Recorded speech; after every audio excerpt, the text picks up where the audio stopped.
Good evening and welcome to the Starliner Mission Control in Houston, where teams are preparing for the autonomous undocking and departure of the uncrewed Boeing Starliner spacecraft from the International Space Station. Undocking today is currently planned for 5:04 p.m. Central, 6:04 p.m. Eastern. I'm Anna Schneider with NASA Communications, and joining me today in Starliner Mission Control is Lauren Brennicke from Boeing Communications.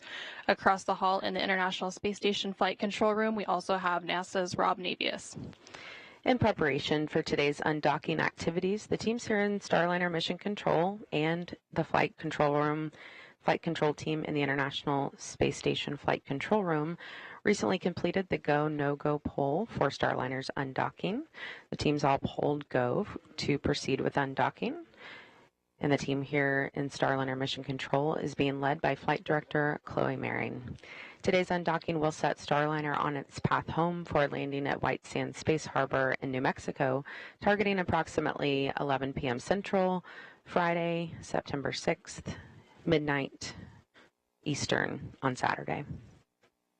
NASA astronauts Butch, Wilmore, and Suni Williams flew to the International Space Station in June as part of NASA's Boeing crew flight test, lifting off atop a United Launch Alliance Atlas V rocket from Space Launch Complex 41 at the Cape Canaveral Space Force Station in Florida on June 5th.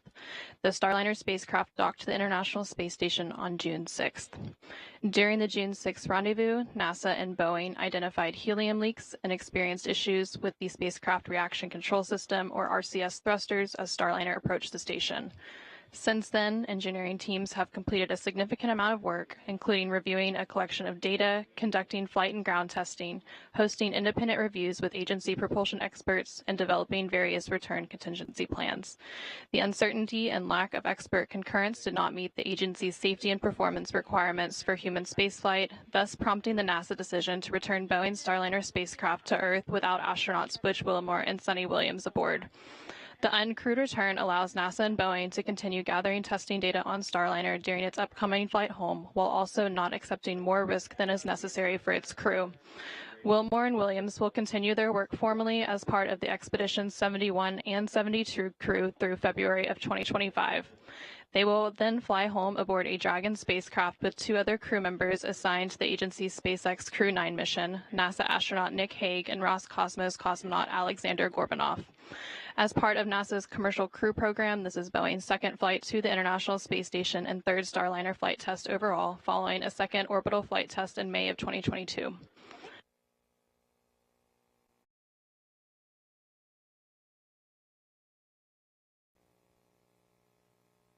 Yesterday, the hatches were closed between Starliner and the International Space Station.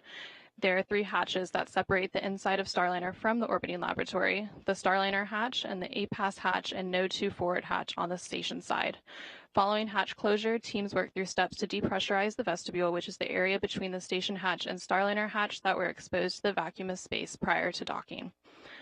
Shortly after the go, no-go poll earlier today, where the joint teams here in the Starliner Mission Control and the International Space Station Mission Control polled go for undocking, NASA astronaut Suni Williams called down to the flight control team on Space to Ground to share some words with the team before Starliner's departure later today. We'll go ahead and replay that exchange for you now. Station Houston, Space to Ground 2 for Starliner undock status. Go ahead, we're with you. Hey, Suni, both the Starliner and ISS flight control teams have pulled go for undock at this time. The expected undock time is 22:04. Okay, copy, 22:04. Hey, we're just looking at the flight control roster and wow, it is the all-star team. You guys, it is the time to bring Calypso home. You have got this. We have your backs, and you've got this. Bring her back to Earth. Good luck. Suni and Butch, this is Chloe. Just on behalf of the entire MO team, I know the other flight control teams around the building, we thank you for your endless support over the years. We've enjoyed every training event and every meeting. We remember every setback and every revelation with you. The teams on the ground have worked countless hours over the last few weeks, months, and for a group of us, years to bring Calypso back, and we're ready to do that today. We wish you the best of luck in your increment, and Suni, I will make sure the right people have your coming home song ready to play on Space Dragon when it's time for you guys to come home. Good luck and thank you. Wonderful comments, Flight. We appreciate that, and we agree. Many years of great enjoyment, simming together, playing together, and being involved with each other's lives, and it's been special. Bring it home. Cappy, thank you, and have a good evening.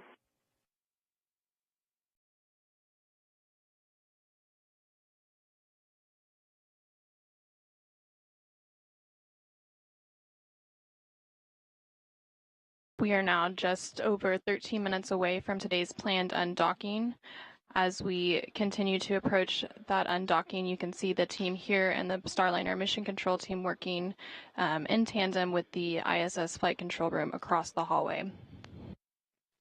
Just before we came on the air here, the teams opened up the helium manifold to check Starliner's leak rate. Everything looks good. The teams say the rate remains steady, and we have plenty of margin for the rest of the flight. So let's talk a little bit about what is coming up. At around 5:02 p.m. Central, 6:02 Eastern, we are going to be listening for the authority to proceed for undocking.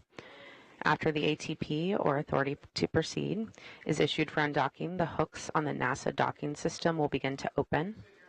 There are 12 hooks that seal the surfaces between the docking system and the ISS International Docking Adapter, or the IDA. Once all of those hooks are open, springs on Starliner's docking ring will push the spacecraft away from the space station. So again, we're expecting that undocking at 5:04 p.m. Central, 6:04 Eastern. And then just a few seconds later, at about 5 meters out, our first separation burn. Starliner's thrusters will complete 2 short firings to gradually increase the separation speed to help the spacecraft carefully move away from the orbiting laboratory.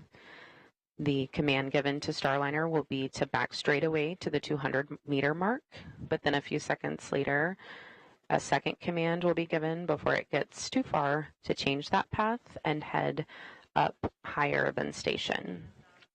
These 12 pre-planned burns will be performed with Starliner's forward-facing reaction control system, or RCS thrusters, which have been performing nominally during this flight.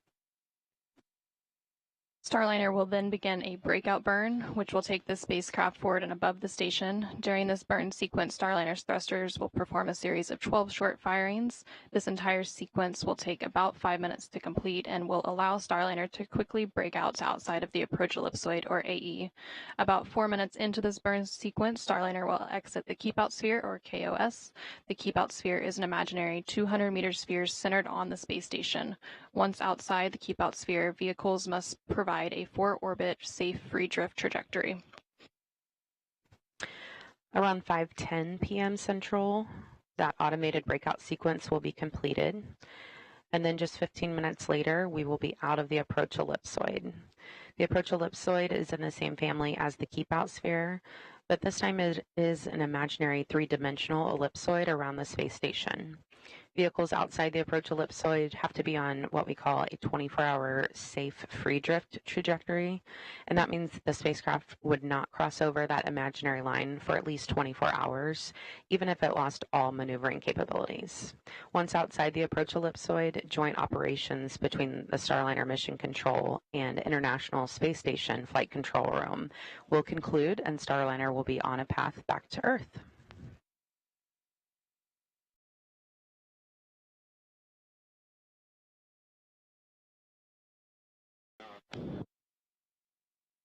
A few minutes ago, teams completed a final weather briefing to analyze weather predictions for the landing site at White Sands Space Harbor in New Mexico, and the weather continues to look good to support a landing later today. As part of the departure preparations for Starliner, mission managers completed a series of operational and weather checks. Yesterday, 24 hours before undocking, NASA analyzed the weather predictions for the landing site, and there are several different weather criteria that must be met, including winds at the selected landing site must be approximately 13 miles per hour or 12 knots or less when uncrewed, and ground temperatures must be warmer than 15 degrees Fahrenheit, and the cloud ceiling must be at least 1,000 feet. 1 nautical mile of visibility is also required, and the area must be clear of precipitation, thunderstorms, and lightning within an approximately 22-mile radius. A final weather check will also take place before the spacecraft's deorbit burn, which is currently scheduled for 10:17 p.m. Central, 11:17 p.m. Eastern. And following the weather briefing, the navigation and docking lights on Starliner were turned on. The LADARs were confirmed to operate, and the RAL cards were enabled for departure.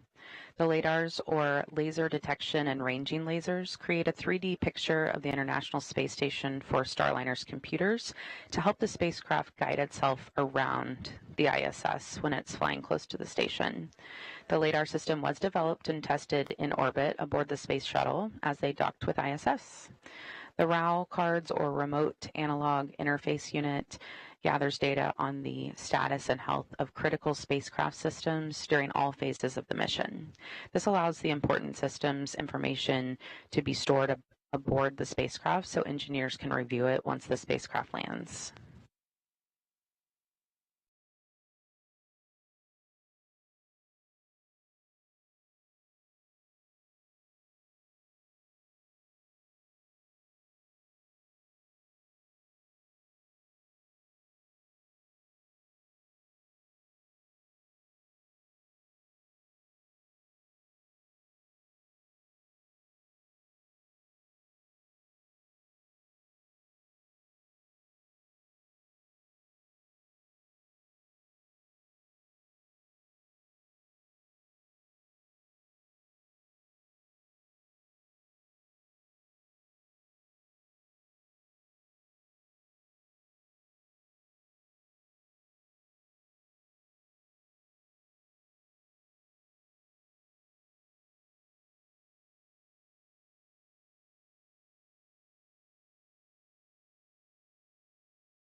We're now just over 6 minutes away from the planned undocking at 5:04 p.m. Central. As we continue to stand by for Starliner's departure from the International Space Station, I'll hand it over to NASA's Rob Navius for an update from the International Space Station Flight Control Room.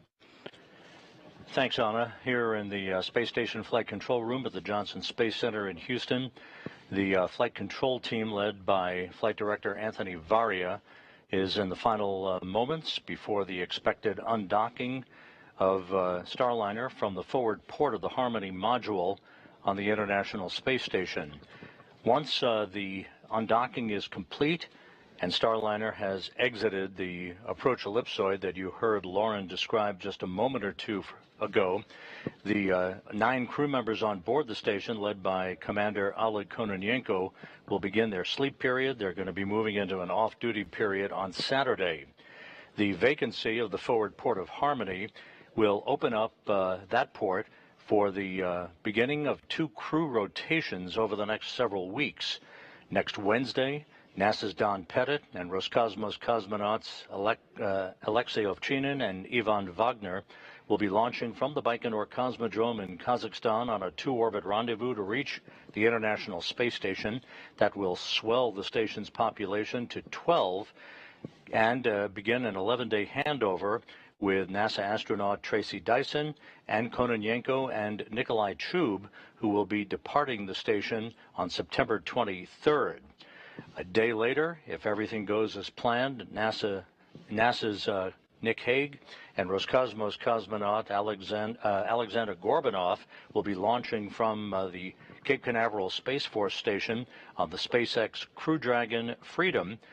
They will be a 2-man crew to reach the International Space Station and provide the orbital Uber, if you will, for Butch Wilmore and Suni Williams to come home on next February, with Wilmore and Williams completing what is expected to be about a 262-day mission. Meanwhile, the Crew 8 crew, Matt Dominic, Mike Barrett, Jeanette Epps, and Alexander Grebenkin, are in the final weeks of their mission on board the station. They are planning to depart after a 5-day handover with Haig and Gorbanoff. That handover will lead the way for a departure on or around October 1st. The Crew 8 crew will then be coming home to bring the station back to its complement of 7 crew members.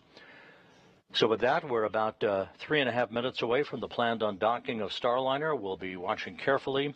It will take about 21.5 minutes from undocking for Starliner to exit the approach ellipsoid that you heard Lauren describe a moment ago. That's that 2.5 mile long by 1.2 mile wide corridor, if you will, the neighborhood of the International Space Station. So we'll be following along as Starliner begins its journey home and a landing at midnight Eastern Time at the White Sands Space Harbor in New Mexico. With that, we'll turn it back to you, Anna, in the Starliner control room. Station Houston, Space Dragon 2 for Starliner undock status.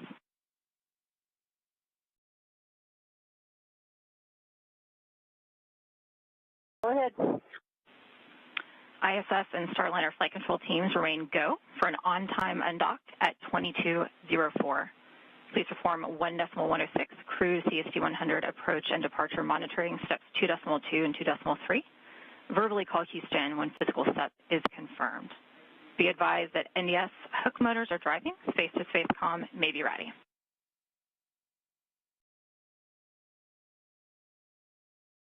ISS crew copies ready for undock monitoring.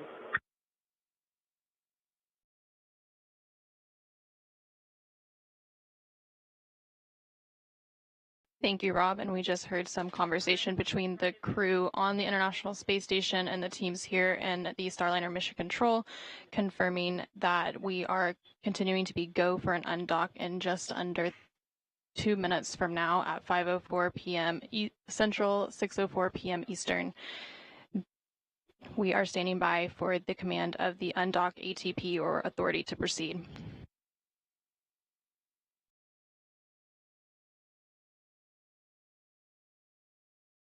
Once the authority to proceed is issued for undocking, the NDS or NASA docking system hooks will begin to open, and there are 12 hooks that seal the surfaces between the NDS and the ISS International Docking Adapter, or IDA. Once all 12 hooks are open, springs on Starliner's docking ring will push the spacecraft away from the space station.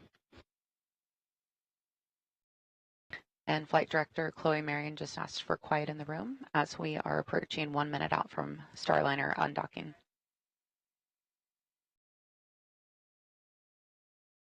And we just heard confirmation that the umbilicals are retracting and hooks are beginning to drive.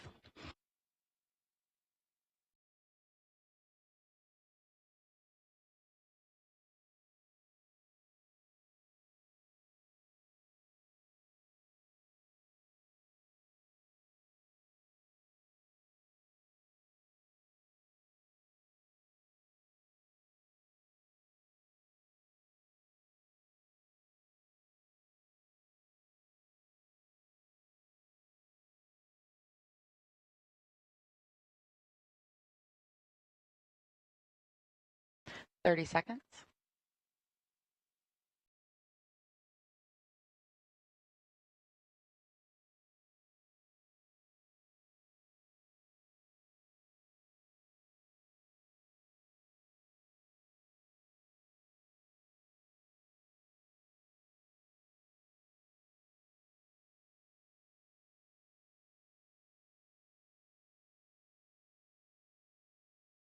Separation confirmed. Starliner is now backing away from station and starting its return to Earth. Starliner thrusters will then complete 2 short firings to gradually increase the separation speed to help the spacecraft carefully move away from the orbiting lab. The vehicle is now about 2 meters away from the International Space Station. At the time of undocking, Starliner and the International Space Station were flying approximately 260 statute miles over central China.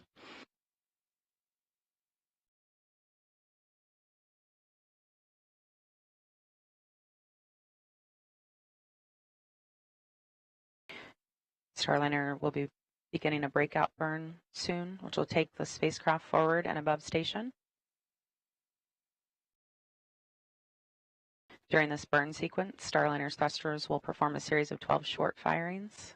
The entire sequence takes about 5 minutes to complete and allows Starliner to quickly break out to outside the approach ellipsoid, or AE.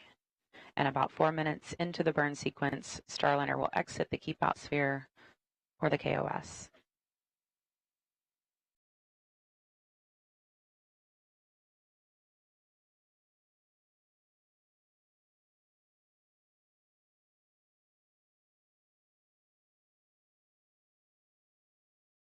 And you can see those thrusters firing there on the left of your screen as Starliner backs away from space station.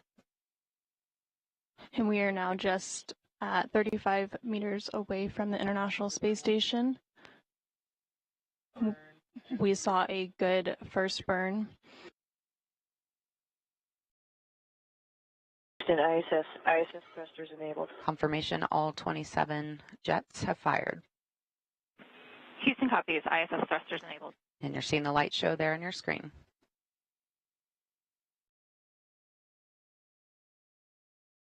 And the first 3 of the 12 firings have completed, and there's about a 100-second pause until the 4th burn.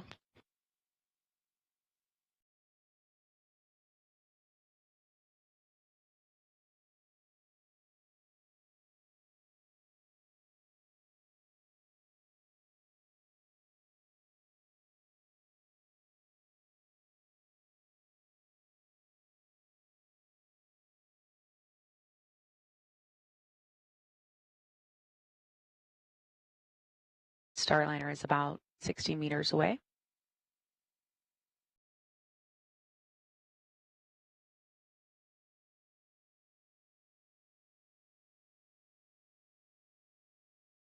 And flight controllers are reporting good attitude and good control.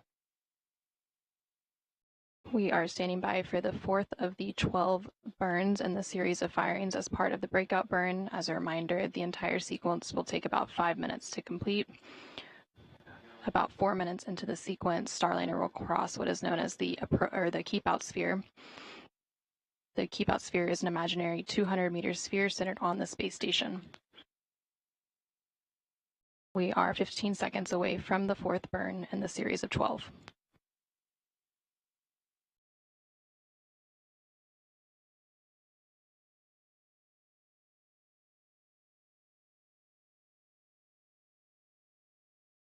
And you just saw burn 4, which just completed. We're hearing good burn.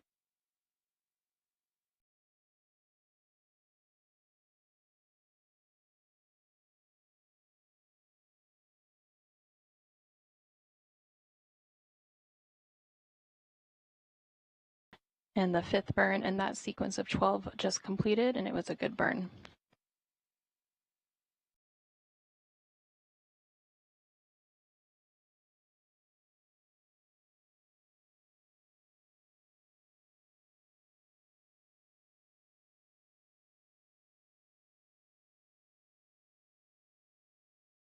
The 6th burn in the series of 12 was just completed, and it was a good burn. We are halfway through the series of 12, 6 more to go.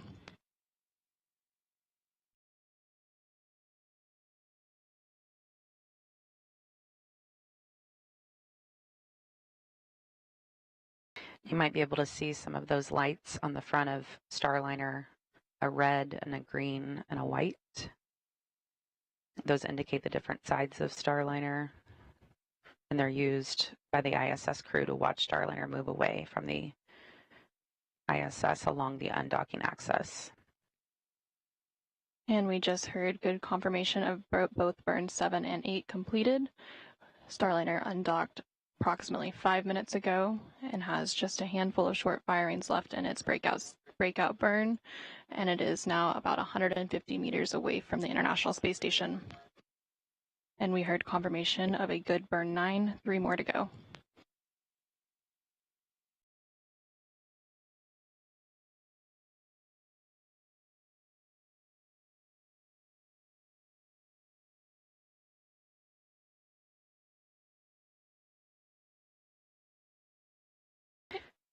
Burn 10, good burn.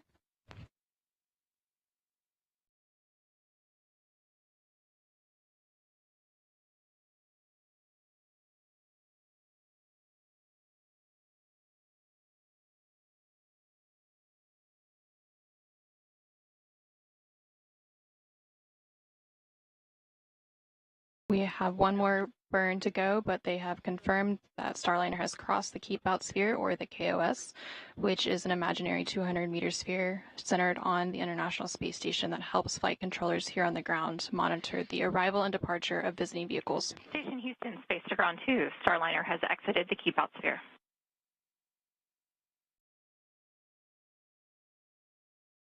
She's exited the Keep Out Sphere.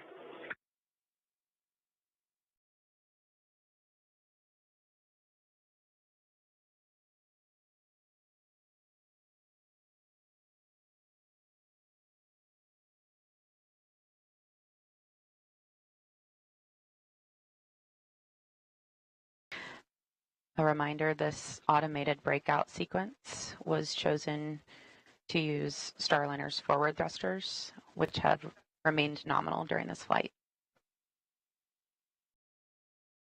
And we heard confirmation that all 12 burns in this series of breakout burn firings have completed, and they were all good burns.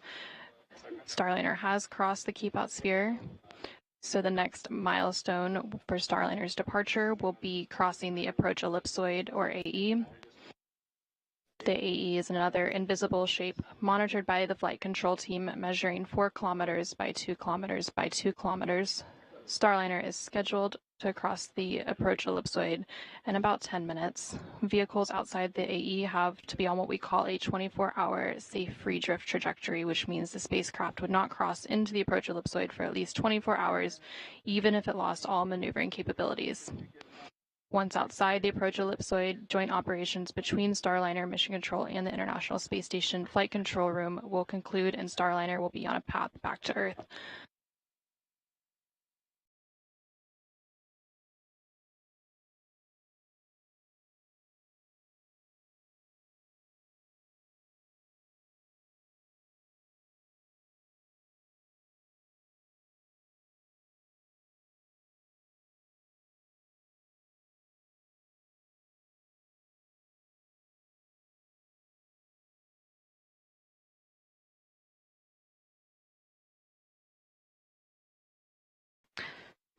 We're now taking a look from the VESTA system, which stands for Vision-Based Electro-Optical Sensor Tracking Assembly. It's a bit of a mouthful, so we like to call it VESTA. And this is a look from Starliner back at the International Space Station. The system is really the eyes of Starliner. It's able to pick up on features on the outside of station, like handrails and reflectors. You can see some of that on your screen there in the outlines. And it's the way to assess Starliner's position and attitude. It also gives the ground teams a very accurate look at Starliner's location relative to the station. So earlier we were taking a look from the station back at Starliner. Now we're looking from Starliner back at station.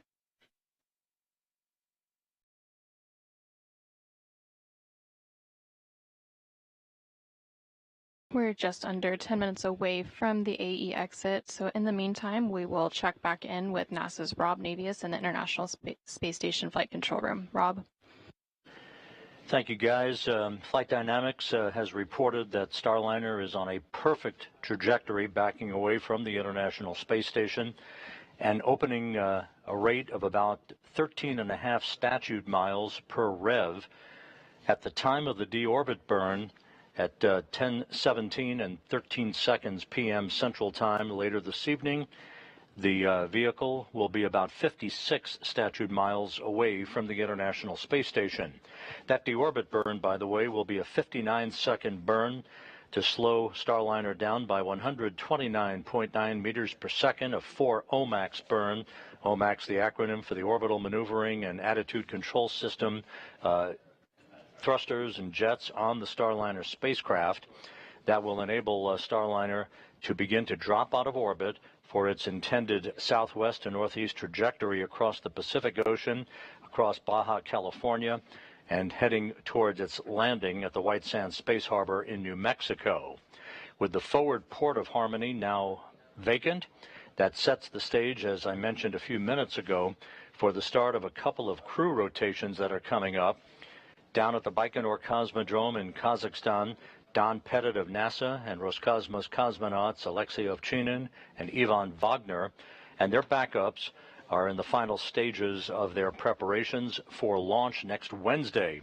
Their Soyuz 2.1A booster and the Soyuz MS-26 spacecraft that they will ride to orbit. That vehicle will roll out to the launch pad in Baikonur on Sunday, and then final preparations will lead them to a launch next Wednesday at 11:23 a.m. Central Time, heading for a two-orbit, 3-hour, 10-minute journey to dock to the International Space Station's Rassvet module. Now, that forward port on Harmony that was just vacated by Starliner's departure will be the port of call for NASA astronaut Nick Hague and Roscosmos cosmonaut Alexander Gorbanov, and their launch no earlier than September 24th on the SpaceX Dragon Freedom spacecraft off of Launch Complex 40 at the Cape Canaveral Space Force Station. That will be about a 30-hour transit for those two crew members to reach the International Space Station and the automated docking to the forward port of Harmony. Ultimately, Hague, Gorbanov, Butch Wilmore, and Suni Williams will do a relocation of the SpaceX Dragon spacecraft from the forward port of Harmony to the zenith port of Harmony, opening up that forward port for the arrival of the next SpaceX cargo ship, SpaceX 31, that's scheduled for launch in October. So a lot of activities lying ahead for the space station crew. The crew aboard the International Space Station soon will begin its sleep period and an off-duty day on Saturday, while the activity shifts over to the White Flight Control Room down the hall, as they are in a shift handover right now. Flight Director Rick Henfling will be taking over shortly to supervise entry and landing operations, and the team over there will be monitoring the progress of Starliner as it moves to its deorbit position about 56 statute miles away from the International Space Station. With that, we'll turn it back to the White Ficker and Anna and Lauren.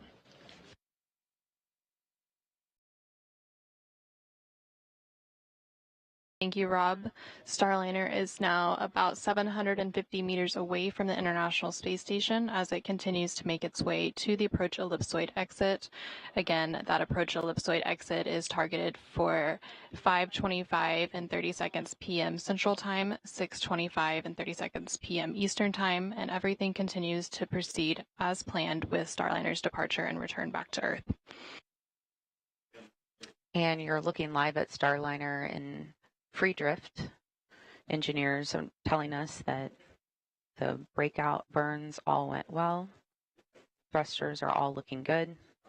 Everything is nominal as we continue up and around space station and head back to Earth. Again, Starliner undocked just a short while ago from the International Space Station at 5:04 p.m. Central, 6:04 p.m. Eastern, as the space station and Starliner were flying approximately 260 statute miles over central China.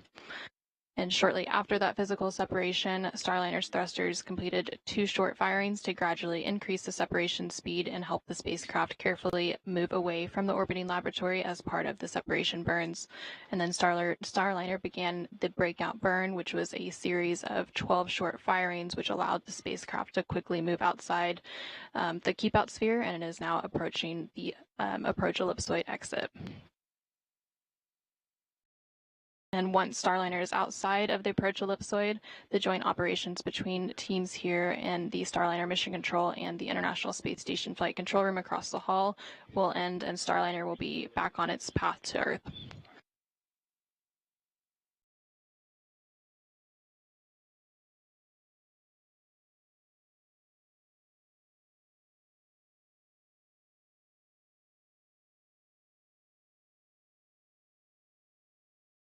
And we are about 6 minutes away from that approach ellipsoid exit, and Starliner is now about 900 meters away from the International Space Station, traveling at a rate of 1.2 meters per second.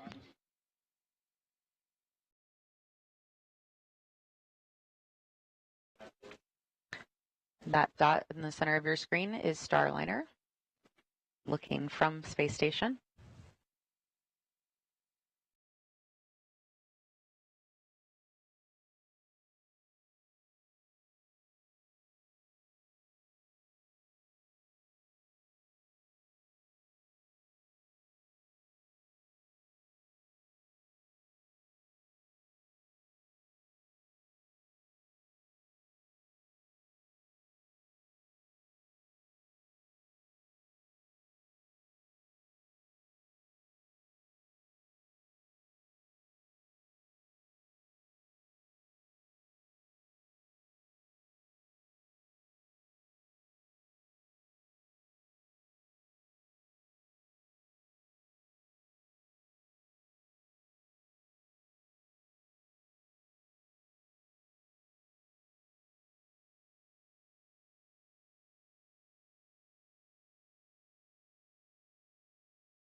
We are now about 5 minutes away from the approach ellipsoid exit. Starliner undocked from the International Space Station about 16 minutes ago at 5:04 p.m. Central, 6:04 p.m. Eastern. Starliner is now just over 1,000 meters away from the International Space Station.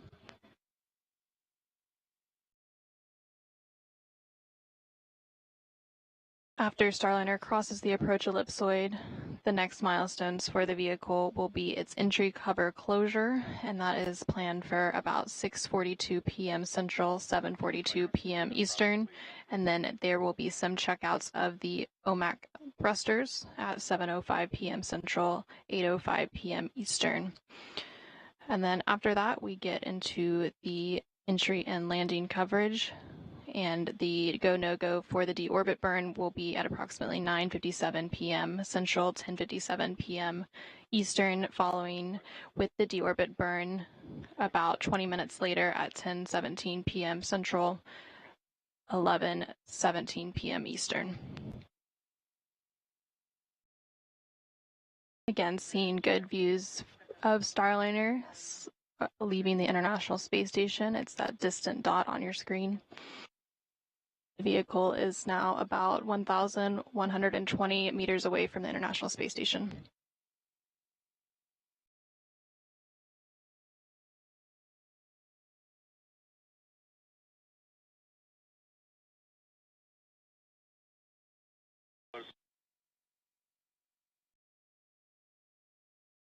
And we just heard confirmation that Starliner is out of the approach ellipsoid. The approach ellipsoid is an imaginary three-dimensional ellipsoid around the space station, and vehicles outside of the approach ellipsoid have to be on what we call a 24-hour safe free drift trajectory, which means the spacecraft would not cross into the approach ellipsoid for at least 24 hours, even if it lost all maneuvering capabilities. Now that Starliner is outside of the approach ellipsoid, joint operations between the Starliner Mission Control and International Space Station Flight Control Room will conclude, and Starliner is now on a path back to Earth. So once again, Starliner undocked from the International Space Station at 5:04 p.m. Central, 6:04 p.m. Eastern, as the space station was flying 260 statute miles over central China. Shortly after physical separation, Starliner's thrusters completed 2 short firings to gradually increase the separation speed to help the spacecraft carefully move away from the orbiting laboratory. Starliner then began the breakout burn, and Starliner's smaller jets performed a series of 12 short burns to allow the spacecraft to quickly move outside the approach ellipsoid. Starliner again crossed the approach ellipsoid moments ago and is now on its journey home. The next milestones for Starliner ahead of its deorbit burn, targeted for 10:17 p.m., include crossing the entry cover, closing the entry cover, and conducting checkouts of the OMACs, or the orbital maneuvering and attitude control thrusters. Those are the bigger jets on Starliner.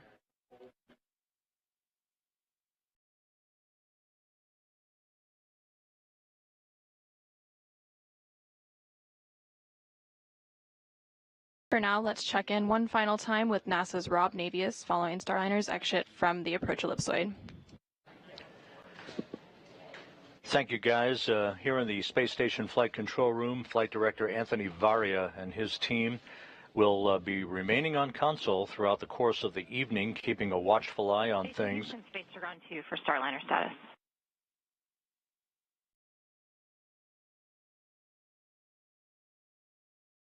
Go ahead. Calypso has exited the approach ellipsoid. Sunny, we are ready for RWS teardown when you are.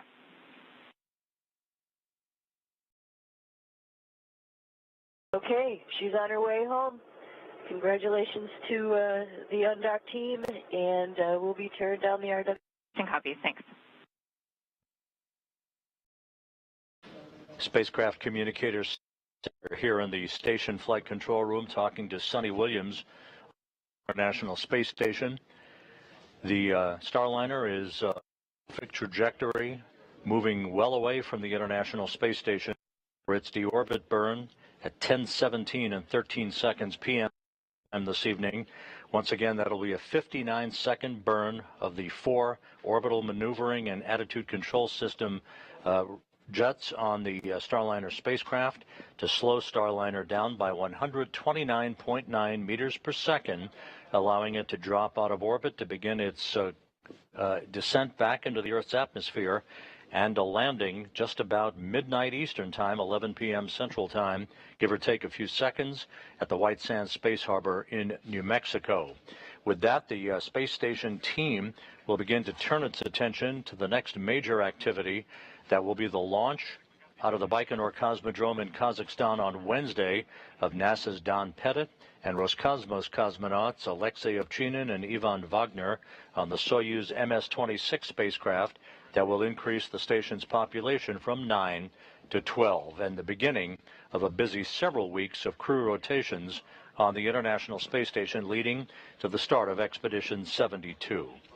So with that, we're going to call it a day here in the Space Station Flight Control Room, turn it back to you guys in the white Flight Control Room down the hall. All right, thank you very much, Rob. Starliner is now on its way back home to Earth and has about a 6-hour journey ahead of landing. We are targeting again around 11 o'clock Central, midnight Eastern for that landing at White Sands Space Harbor in New Mexico. We will resume live coverage of Starliner's deorbit entry and landing beginning at 9:50 p.m. Central, 10:50 p.m. Eastern. Until then, thank you for joining us for Starliner's undocking and departure from the International Space Station. This is Mission Control Houston.